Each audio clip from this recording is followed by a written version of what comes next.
Castro y Carlos Villarreal con ustedes, 1:53 de la tarde a través de RPP, confianza y credibilidad por todos los medios. Vamos ahora a comunicarnos con la arqueóloga Moira Novoa Silva, viceministra de Patrimonio Cultural e Industrias Culturales del Ministerio de Cultura. ¿Cómo está, viceministra? Tenga usted muy buenas tardes, muchas gracias por atendernos. Bienvenida. Buenas tardes, Carlos. Buenas tardes, Joana. Muchas gracias por la oportunidad que nos dan de comunicar y aclarar. A usted gracias por concedernos esta entrevista. Y obviamente hay mucha polémica, discusión, debate luego de la decisión de reducir el área protegida de las líneas de Nazca a 3.200 kilómetros cuadrados. Ahora, se ha manifestado la necesidad de que se establezca ya una unidad ejecutora autónoma en Nazca. ¿Cuándo la tendremos, viceministra?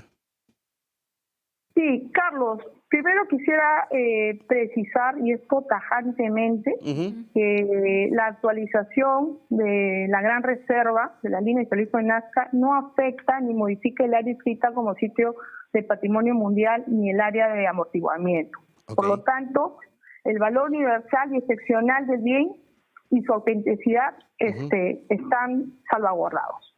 Eso quiero aclararlo, ¿ya? Okay. Luego quisiera exponer un poco también, explicar cuál ha sido la cronología de la elaboración del polígono de Nazca, ¿no? Que empieza desde el año de 1993, que se declara el área de reserva arqueológica de las líneas hidráulicas de Nazca, y es aprobado con una resolución jefatural 421, pero en esta no se establece un polígono, solamente se declara la reserva, ¿ya? En el año 1994 se inscribe a las líneas y geolipos de Nazca y Palpa como sitio de patrimonio mundial de UNESCO, con un área de 753 kilómetros cuadrados, ¿ok?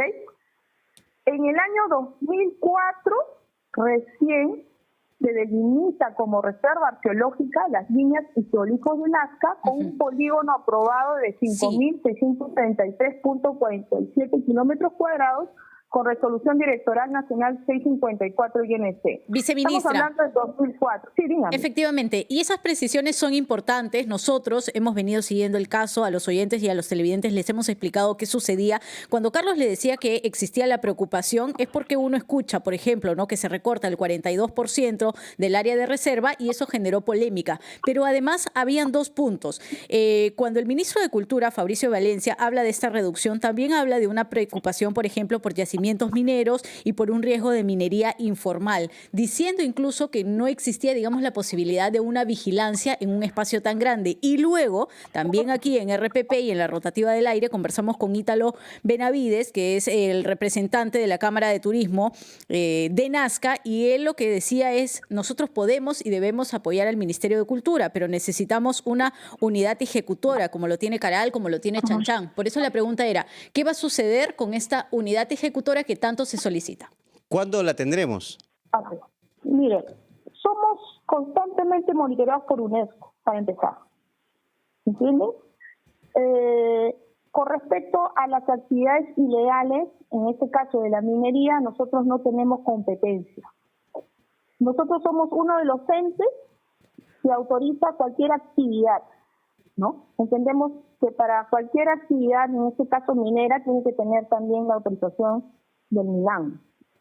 El Ministerio de Cultura tendría que entregar un CIRA, y para eso hay un procedimiento establecido, ¿no? No es que porque están fuera de la poligonal yo voy a poder hacer lo que quiero, cualquier actividad. Si es una actividad agrícola, tendría que tener las autorizaciones, en este caso del Ministerio de Agricultura, de Lana, etcétera. Pero, ministra, disculpe. Con respecto a la unidad ejecutora, ahí voy. Eso, por favor, si fuera tan más concreta, porque nos gana el tiempo. Sí, bueno, la unidad ejecutora ya está en camino, la está impulsando el Ministerio de Cultura con el apoyo de la PCM, y esta unidad ejecutora es un órgano autónomo que nos va a permitir una mejor gestión y salvaguarda de nuestras líneas y geolipos de Nazca, la cual va a comprender el saneamiento físico y legal de los sitios que se encuentran dentro de la reserva, la investigación, la puesta en valor una mejor gestión y vinculamiento Ya, con usted la dice que población ya local. está en camino, pero ¿cuándo va a estar Así listo? es. ¿Cuándo se va a concretar? Esa es la pregunta. El ministro Valencia también nos dijo lo mismo hace más de una semana, pero la pregunta concreta es ¿cuándo va a estar lista la unidad ejecutora? Vamos a cumplir la directiva del mes para su creación. Eso tiene un proceso de creación, pero ya está encaminado. Y no se va a dañar el patrimonio cultural. ¿Y qué tipo de competencias además van a tener? Bueno, nosotros somos tajantes, y se lo digo, no se está afectando el área inscrita como patrimonio mundial ni su área de amortiguamiento. La unidad ejecutora nos va a permitir una mayor gestión y protección de las líneas y geolifos de Nazca, porque vamos a contar con un presupuesto que va a ser distribuido para las diferentes actividades de investigación, conservación de nuestro patrimonio mundial. O sea, después de más de 30 años, vamos a contar con un presupuesto específico para la gestión de las líneas institucionales. Viceministra, le pido por favor que nos espere porque tenemos que cumplir con la pausa comercial para seguir hablando de este tema, de esta unidad ejecutora y sobre todo las preocupaciones que han mostrado especialistas en la materia, básicamente arqueólogos, con relación a la reducción de esta área protegida de la zona de Nazca. Así que por favor, regresamos en unos minutos nada más con usted. Estamos hablando con la arqueóloga Moira Novoa, viceministra de Patrimonio Cultural e Industrias Culturales. Joana Castro y Carlos Villarreal con ustedes, conversando con la arqueóloga Moira Novoa Silva, viceministra de Patrimonio Cultural e Industrias Culturales del Ministerio de Cultura. Viceministra, cuando le preguntamos acerca del peligro que existe, y esto ha sido alertado por especialistas, no solamente a nivel nacional y del extranjero, sobre, diremos, una especie de potenciación de la minería informal e ilegal en esta zona, usted nos dice que no es competencia del Ministerio de Cultura, pero obviamente el Ministerio de Cultura tiene que proteger, ¿no?, el patrimonio cultural precisamente del país. Y da la impresión de que con esta declaración que hace usted, que no es competencia de ustedes, pues se están librando de responsabilidad. O sea, ¿qué es lo que han hecho o van a hacer para proteger esta zona de las líneas de Nazca? Porque, repito, la alerta ha sido bastante fuerte de parte de especialistas nacionales y extranjeros. Y no se puede decir tan alegremente de que, bueno, no es competencia nuestra. Viene del Ministerio de Energía y Minas, ok, pero ¿qué ha hecho el Ministerio de Cultura para proteger esta riqueza cultural del Perú? A ver, Carlos, la competencia del Ministerio de Cultura es la protección de nuestro patrimonio cultural, y eso lo venimos haciendo.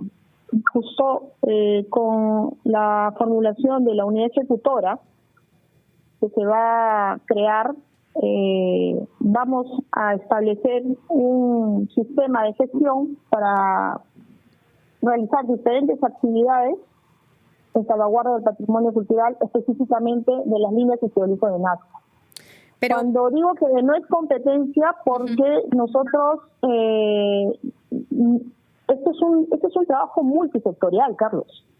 Claro. Ok, no es un trabajo multisectorial, viceministra. Va a luchar contra la minería ilegal. Ok, pero permítame por favor, porque hay ya incluso información, esto está a través de una nota de prensa, el Observatorio de Minería Ilegal, la OMI, está expresando su profunda preocupación por esta reducción del 42%, que es, según la información oficial, un equivalente, para que los oyentes lo tengan muy claro y los televidentes también, 1.400 campos de fútbol aproximadamente. Pero no solo eso, sino que señalan en este documento que hay 57 concesiones de mineras tituladas, 165 petitorios mineros en trámite y hay 58 nuevos petitorios registrados apenas días después del recorte del área. 58. Y otro tema, perdón, viceministra.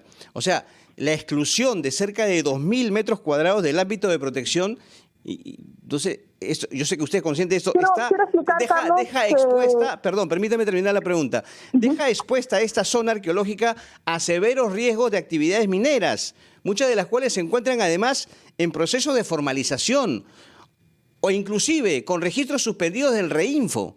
Por eso el riesgo, obviamente, y la preocupación. Por eso le decía, son 58 nuevos petitorios registrados días después del recorte. Si tenemos 58 días después del recorte, ¿qué vamos a tener de acá a las celebraciones, por ejemplo, de 28 de julio, donde las personas viajan, quieren conocer las líneas de Nazca? ¿Y qué va a suceder en tanto en todo este tiempo? ¿Cuál es la protección real del área? Mira, nosotros actuamos conjuntamente con los demás sectores y proporcionamos todo el apoyo al MINEN para realizar sus funciones. Nosotros no hemos retirado en ningún momento la condición, por si acaso, eso es lo que quiero aclarar. No se ha retirado la condición del área que hace, exacto, pero si se asume eso, o sea, si se están asumiendo que se ha retirado la condición, no estamos asumiendo, estamos preguntando. Sí, entonces, quiero aclarar que no se ha retirado la condición y la ley dice que toda obra pública y privada que se realice tiene que tener la autorización del Ministerio de Cultura. Entonces, en base a eso, cualquier actividad tendría que tener nuestra autorización. Y si hay una evidencia arqueológica, obviamente no lo va a tener. Entonces, volviendo al punto, eso es por parte de nuestro sector. Por parte del MINAN tendrían que tener también la autorización del MINAN. Por parte del MIDARI tendrían que tener la autorización del MIDARI. Si no cumplen con esas autorizaciones, estaríamos hablando de una actividad ilegal. Concluyo. Si no tiene ninguna autorización de ninguno de los sectores involucrados, estaríamos hablando de una actividad ilegal. Pero, viceministra, a ver, sinceramente, ¿no le parece contradictorio que el Ministerio de Cultura afirme, usted lo ha dicho el ministro también, que esta decisión no afecta ni la integridad ni la autenticidad de la reserva, y se ha reconocido previamente la creciente amenaza de la minería informal en Nazca? O sea, ¿no es eso una contradicción? Repito, ese es un trabajo conjunto. Yo sé que es un trabajo conjunto, pero la pregunta es, ¿no es una contradicción esto, ambas afirmaciones? Cumplimos estrictamente las disposiciones legales de protección del patrimonio cultural. Nosotros solamente nuestras competencias están con respecto a los bienes culturales y los venimos protegiendo y están en el marco de la ley 28296. ¿Y no se han dado además reuniones con otros sectores, como por ejemplo el Ministerio del Ambiente, ya que dice justamente que es un trabajo multisectorial? Porque hablar de su competencia de protección nos queda claro, la hemos entendido, pero sigue existiendo la preocupación de yacimientos mineros y del ingreso de minería ilegal a esta zona. Es un trabajo multisectorial que lo vamos a venir trabajando conjuntamente, coordinando con los otros ministerios. Obviamente es una amenaza latente que no es de ahorita, es una amenaza que viene de años. Peor aún, viceministra, si la amenaza tiene años. Claro, usted mismo lo está reconociendo, es una amenaza latente. Exacto, es una amenaza latente y la vamos a tener, pero nuestras competencias están con respecto al patrimonio cultural y nosotros salvaguardamos, en este caso, las líneas de Nazca. Y tengan por seguro que eso no va a afectar a las líneas de Nazca. Eso lo quiero afirmar. ¿Por qué está tan segura que no va a afectar? ¿Por qué? Porque están protegidas y estamos monitoreados por UNESCO. Si fueran afectadas, inmediatamente tendríamos un llamado de atención de UNESCO. Pero ese es el llamado de atención que han hecho especialistas, repito, a nivel nacional y del extranjero, justamente que la amenaza está sobre la riqueza cultural de Nazca. Y además, viceministra, ¿cuál es el propósito real, para que lo ponga de manera bastante sencilla, en la reducción de este 42% del área? Como lo veníamos poniendo al inicio, la anterior poligonal se realizó entre el año 1993 al 2004, en la cual se estableció un polígono en base a una carta nacional. ¿Me entiendes? Por eso, ¿no quiere decir que es una actualización?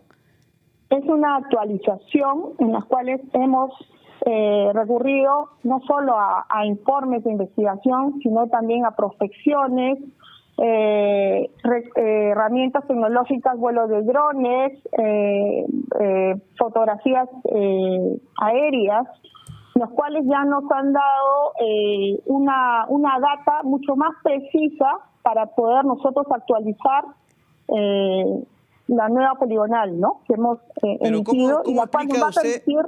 ¿Cómo explica usted entonces el hecho de que este recorte ¿no?, del área coincida básicamente con zonas de alta presión minera y además, que esto me parece que es lo más grave, bueno, yo no tengo la base de datos de quiero los terminar mineros. la pregunta, si me permite, viceministra.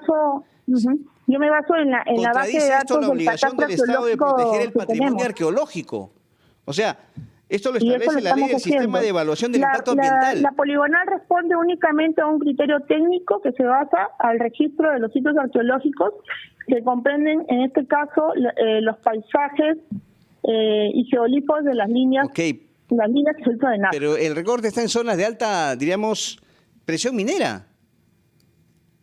Bueno, no solamente en esa zona, la minería ilegal está en la selva, está en diferentes, está bien, estamos hablando de Nazca. De Perú. Estamos hablando de Nazca, otro día hablaremos de la selva, pero estamos hablando de Nazca. Por eso, esta poligonal obedece a criterios técnicos, de los cuales están dentro de nuestras competencias. Como le digo, la minería ilegal es un problema que vamos a tener que atacar multisectorialmente. Claro, lo que pasa es que es proteger, digamos, el centro como patrimonio y dejar todos los alrededores o el espacio que se está liberando de manera, digamos, sin ningún tipo de vigilancia o donde no se están poniendo las garantías necesarias. Y lo mismo podría ocurrir en otros lugares que son patrimonio. Existe la preocupación y el Colegio de Arqueólogos, no lo digo yo, el Colegio de Arqueólogos del Perú lo ha dicho, ha puesto ya una alerta. Están delimitados. Fuera de la gran reserva actual, hay sitios que los tenemos delimitados. Entonces no podemos decir que están desprotegidos. Bueno, pero ojo, porque también aquí hay una coyuntura muy, muy llamativa. O sea, hay una coincidencia en esta decisión que ha habido de parte del Ministerio de Cultura y además una serie de presiones que se han ejercido en su momento por grupos de mineros informales ante el Congreso de la República, quienes exigieron justamente precisar los límites de la reserva, que es lo que se ha hecho, ¿cierto? Ya con el recorte aprobado, más de 300 registros de Reinfo podrían operar en lo que antes era una zona intangible. Bueno, eso es sumamente preocupante, viceministra. Porque no se está protegiendo, en este caso, las líneas y geolipos de Nazca, que yo quiero afirmar eso, ¿no? Bueno, y el objetivo del recorte, para cerrar, viceministra, ¿cómo puede explicar este recorte de un 42%? Bueno, está dentro de nuestras competencias, es una actualización que ya se ha hecho con otros sitios arqueológicos, con otras reservas, y nos permite una mejor gestión territorial también, una mejor gestión de nuestro patrimonio. ¿Una mayor protección? ¿Eso nos quiere decir también? Así es. De aquí vamos a formular la unidad ejecutora para justamente poder invertir en la puesta en valor, la conservación de los sitios arqueológicos y asimismo también se va a proceder con la actualización del plan de gestión. Bueno, viceministra, la verdad que esta es una decisión muy, muy polémica. Hay cosas que evidentemente no han convencido en cuanto a la explicación por parte del Ministerio de Cultura, pero esperamos que se tomen las medidas del caso, ¿no?, para justificar esta reducción y sobre todo que no se permita que la minería informal o la minería ilegal puedan dañar la riqueza arqueológica que hay en esa zona del país, de Nazca. Y le agradecemos mucho por su participación en la rotativa del aire. Tenga usted muy buenas tardes. Muchas gracias, Carlos. Buenas tardes. Buenas tardes. Bueno, conversábamos con la viceministra y simplemente para recordar la cifra, Carlos, que yo les daba hace unos minutos, que es además una cifra que maneja justamente la OMI, el Observatorio de Minería Ilegal en nuestro país. Días después de este recorte, de este 42%, ya se hablaba de 58 nuevos petitorios registrados. Apenas se había dado el recorte, de 165 petitorios mineros en trámite y de 57 concesiones mineras, por supuesto, que ya están tituladas. Bueno, señores, mucho cuidado con la alerta que han emitido organizaciones nacionales e internacionales respecto a este tema. Inclusive el propio Colegio de Arqueólogos del Perú emitió esta alerta. La decisión podría sentar un precedente dañino para otros patrimonios como Caral o Machu Picchu, por lo que han solicitado reuniones con la Comisión de Cultura del Congreso y la presidenta Dina Boluarte.